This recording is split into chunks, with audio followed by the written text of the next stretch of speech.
ውድ የቻናላችን ተከታታዮች ሰላም ብያለሁ። የ2017 ዓ.ም የ12ኛ ክፍል ሀገር አቀፍ ፈተና ውጤት ይፋ ከሆነ ጀምሮ በተገኙ በርካታ ስህተቶች ምክንያት ብዙ ተማሪዎችና ወላጆች ቅሬታቸውን ለትምህርት ሚኒስቴር እያቀረቡ ይገኛሉ።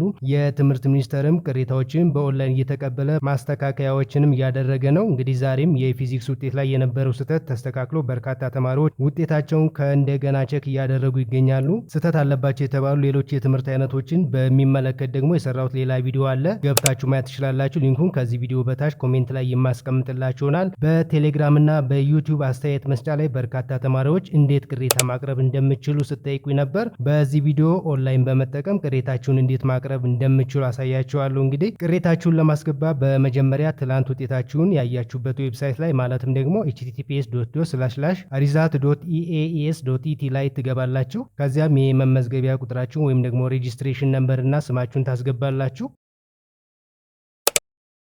ውጤታችሁን በዚህ መልኩ የሚከፍትላችሁ ይሆናል። ከዚያም ወደ ገጹ ታችኛው ክፍል በመሄድ ሰብሚት ኮምፕላያንት የምትለዋን በተን ስትጫኑ የምታቀርቡትን ቅሬታ አይነቶች ዝርዝር ይመጣላችኋል ማለት ነው። ከነዚህም መካከል ውጤት አልተገኘም፣ ውጤቱ በስህተት ተመዝግቧል፣ የጾታ መረጃ ማስተካከያ፣ የእይታ ሁኔታ መረጃ ማስተካከያ፣ የእድሜ መረጃ ማስተካከያ፣ የትምህርት መስክ ማስተካከያ፣ የስም ማስተካከያ፣ የፎቶ ችግር የሚሉ ይመጡላችኋል ማለት ነው። ከዚህ ዝርዝር ላይ ማቅረብ የምትፈልጉትን የቅሬታ አይነት ስትመርጡ ቅሬታችሁን በዝርዝር የምጽፉበት ገጽ ይከፈትላችኋል። ሀሳባችሁን በግልጽ ካሰፈራችሁ በኋላ ከታች የሚገኘውን ሪቪው የምትለዋን በተን መጫን ብቻ ነው የሚጠበቅባችሁ ማለት ነው። ቅሬታው በትክክል መላኩን ለማረጋገጥ ወደ ኋላ ትመለሱና ከዚህ ላይ ማይ ኮምፕሌንትስ የምትለውን በተን ስትጫኑ የላካችሁትን ቅሬታ በዚህ መልኩ ማየት ትችላላችሁ። አዳዲስ መረጃዎችን እያሰባሰብን በዚህ ቻናል ላይ የምናቀርብ ይሆናል። መረጃዎችን ስንለቅ ኖቲፊኬሽን በፍጥነት እንዲደርሳችሁ የምትፈልጉ ይህን ቪዲዮ ላይክ እና ሰብስክራይብ ማድረግ አትርሱ።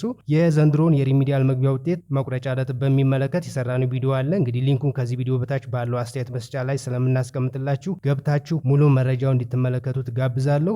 ያላችሁን ሀሳብና አስተያየት በአስተያየት መስጫው ላይ ጻፉልን። ባይ ባይ።